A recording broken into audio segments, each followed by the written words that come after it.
Before I get to this review, my thoughts and condolences are to the families of Mike Rome, who is famously known for voicing Metal Church, Joey Jordison. This one hurts a lot, guys. Joey Jordison, who passed away in his sleep. Former drummer Slipknot, used to be in Metallica, a lot of other bands. That one hurt me a lot because Joey impacted me. Slipknot impacted me on my teenage years. And as of today, the bassist of ZZ Top, Dusty Mill, has passed away. Dusty Hill. My apologies, Dusty Hill. He passed away in his sleep as well. So yeah, last 24 hours have been pretty shitty. Wow, that main event was the definition of pure dog shit. I'm Boston Basics, back to another video, and today I'm reviewing AEW's Fight for the Fallen on TV for free. Anyways, the show was kind of meh for some parts. There was quite a few things I did enjoy, but there was a lot of things I absolutely hate and would call anything but a child of God. Anyways, what you guys think of this? Let me know down in the comment section below. Anyways, we start off with Adam Hangman Page and the Dark Order, a little video package. Talk about whenever you get down, you get back up, all that stuff. Page and Dark Order versus the Elite Squad, too sweet. Yeah, that's what I gotta say about the overrated dog shit t-shirt brand that the Bullet Club is. And Kenny Omega, Dawn, Scarlet Fever, Callis, you better put your invisible hand away from all the women that you've done things with, Callis. Young Bucks, Good Brothers, Naka, and Steve Cutler. Or Brandon Cutler. I'm sorry, not Steve Cutler. They're in Space Jam horseshit. Stupid intro. Very, very stupid. Space Jam Dark Order versus the Elite 5-on-5 elimination match. The match went on for a bit. This nearly got a half hour. I normally would hate that, but at the same time, they were building it up. So I give it a little leeway on this. Brawl ensues. We get a suplex on the outside. Here it comes, says JR, because JR understandably hates it. Everybody hates it. It's so plain, and it's so cheesy. And then a handful of tights, and then El Trones gets eliminated. And then a fatality on Anderson, and he's out. 450 on the Gallows, while Uno hits a cannonball on one of the Bucks. I don't know who it was. And then we get a corkscrew on the outside. A very bad landing on Grayson. That looked really bad. I hope he's okay. And then he jumps off the barricade. He lands on the Gallows, and then they both get counted out. Okay. And then Uno gets eliminated. I forgot how he got eliminated, honestly. This show kind of blended it together. That, or I just didn't remember how he got... Oh, he got hit with the one-winged angel. We have Meltzer Driver on the floor after, Silver coming in like a house of fire, just, wreck house to everyone. And then what they tried to go for is hit a Meltzer... They went to go hit a Meltzer Driver while trying to dunk a basket. They missed the basket, but he got hit with the Meltzer Driver, then a BTE trigger. Okay, 1, 2, 3, and Silver's eliminated. Now it's just down to Hangman. Hangman like a house of fire. Moonsault on the floor, but then we get a double buckshot lariat, and then Matt gets out. Matt is eliminated. Matt Jackson is eliminated. Belt shot. Then we get a kick out. One-winged angel, and Omega wins. Thanks for coming, Paige. All that build up for nothing. This may lead to Paige eventually getting the title from Omega. What else do you do from here? Seriously, what else do you do from here? Anyways, Pac's backstage talking about, the Lucha Bros and how they're not here tonight. And then Trevor Guerrero with less hair is an interesting sight. And Andrade's there. Somebody else is there. I forgot I didn't know what their name was. They show up and they talk about, talk about the Lucha Bros and all that stuff. It's going to lead to the Lucha Bros eventually turning on Pac and joining up with Andrade. Because Chavo, I think, is retired at this point. And Good for Chavo for retiring. Good wrestler. He was never going to be world champion, though. And then we get a Stark celebration. And, there's a whole band and all that stuff. And, Stark says, when I was out with injury, you didn't care about me. You only care for yourself. You're being self-centered. You're being egotistical. And then Cage comes down. Not the trombone guy! That was a good line. I love that. And then, he puts the drum on the black guy because reasons. And then, okay, this feud's gonna continue. Cool. And then Tanahashi is here. Holy shit! He cuts a promo. He's challenging whoever wins. The U.S. title match between Hikilo and Lance Archer. Okay. Then we get FTR versus Proud and Powerful, aka Santana Ortiz. This match got cut short because, Cash Wheeler cut his arm badly. He looked like he sliced that son of a bitch. He actually sliced it when he was sliding on the ring post, but god damn, that was bad. It was fine. It was fine. I didn't hate the match. I thought it was fine. Suicide dives, plenty, good strike, pretty good near falls, but in the end, Brainbuster 1, 2, 3, and there you go. I hope Cash is okay because that looked really bad.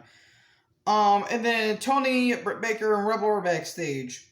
Talking about how she beat Nyla last week. Special announcement. They're gonna have Rampage, the first dance at Chicago. We're going to have a CM Punk tease. Maybe. Not that kind of tease. Darby and Singer backstage. Darby calling out Punk essentially in this promo. Saying, go to Chicago, to fight the best. But, or I travel around the world to beat the best. But in Chicago, I go to Chicago to beat the best in the world. So maybe Punk versus Darby. I'd be down for that match if that actually happens. Because the rumors are Punk and Bryan, they're actually signing contracts at AEW, which I'm just going to say right here, right now, people are beating a Raw to saying, oh, WWE doesn't know how to use their talent, and they didn't sign to get talent with, with these wrestlers. AEW is just literally bringing in WWE guys. They brought in Miro, Aleister Black, literally everyone else, and they're just treating them like regular wrestlers. Seriously, it's nothing different.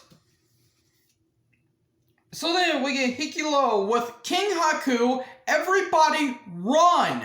Seriously, the amount of stories that this guy has done, I'm surprised that the frickin' planet isn't going into full-on goddamn devastation mode yet.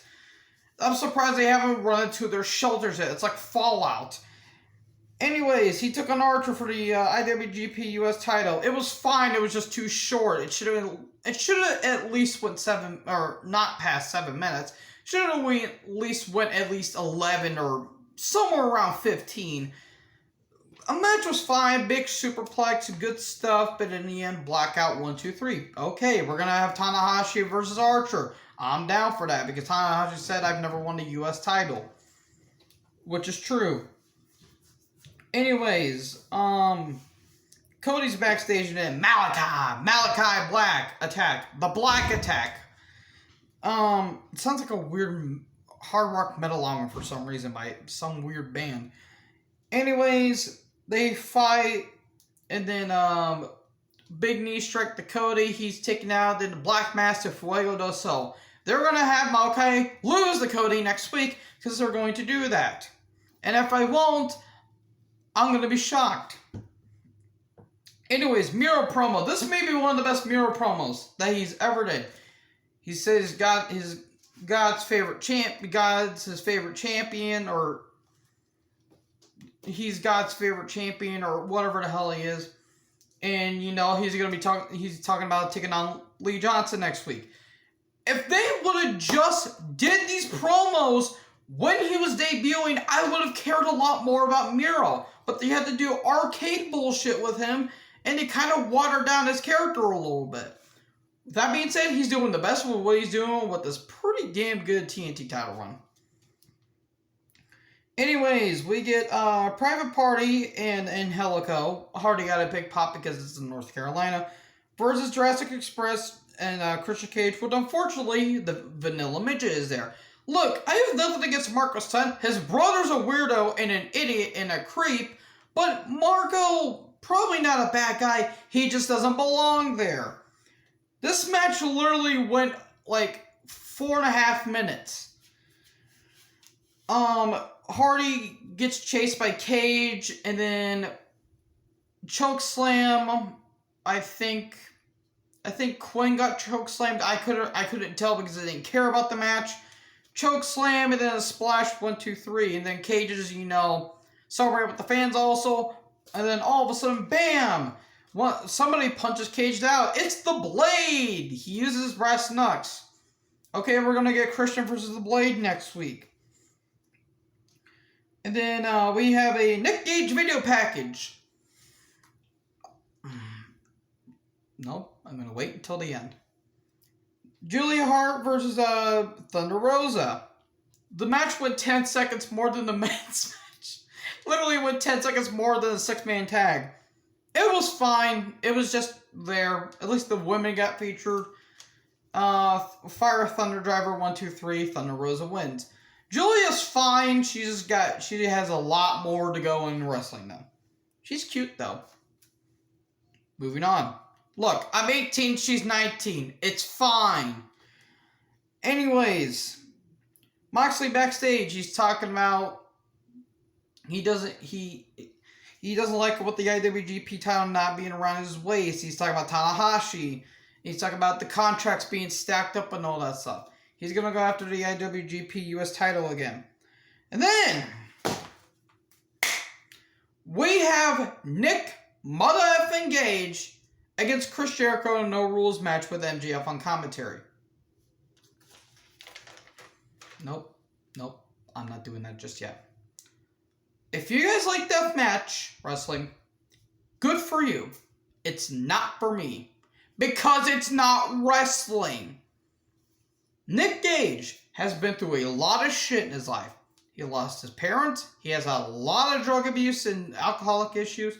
He's done a lot of shit to his body. I'm not excluding that. He's got a girlfriend and he's living a clean life. That's good for him. He's a shit wrestler. This match is atrocious. This was an absolute slog to get through. As soon as they hooked up, not like that, as soon as they locked on, it was more sloppier than whatever titties I was looking at on my browser history. Then the pizza cutter, and then we get stupid ass freaking, we get light tubes. Because why the hell not? Tony Khan, this is who you're paying for, I don't know how much longer. This is stupid. This is atrocious. I'm pretty sure, pretty sure Jim Cornette blew a blood vessel while watching this match. This was absolutely stupid. And Jericho uses the bat. Then we get a pizza slicer used, and chairs on the ring. Then we get a pane of glass, and then we get a Hurricane Rana where Jericho about landed on his head. Nick Gage gets Hurricane Rana through the glass. And there's a lot more bullshit going on. And then we get a pile driver on the glass. And a kick out. And then shards of glass are being used. And oh my god, somebody gave me a Kit Kat bar. This match was bad, folks. This was shit. More tubes. The Mist gets used. Jericho used Mist. Apparently he stole Tajiri or Great Muda's character gimmick. Then we get a tube shot. Judas effect. 1, 2, 3. Jericho wins. And I swear to God, that was one of the worst matches I've ever seen on a professional wrestling company. That was the shittiest match I've ever seen in a major wrestling company. I could not believe they went. Well, no, I really can't believe because they had a popcorn fart when it came to that exploding barbed wire death match at Revolution this past year. Seriously, that was absolutely atrocious. But we're not done yet. MJF, says roll the tape and all that stuff because we're the third laborer of Jericho. talks about what happened a couple of years ago when Jericho was a champion, and he said said to MJF, when your parents were really horny 25 years ago, I was having match of the year candidates with Juventud Guerrero on TNT. And Jericho must use a top rope maneuver to beat Juventud Guerrero's coming back next week. Okay, that's shocking, but somewhat weird. I mean, Guerrero's nearly 50 and Jericho's past 50, so this may not be terrible, but my God, it better be better than whatever the hell that no rules match was.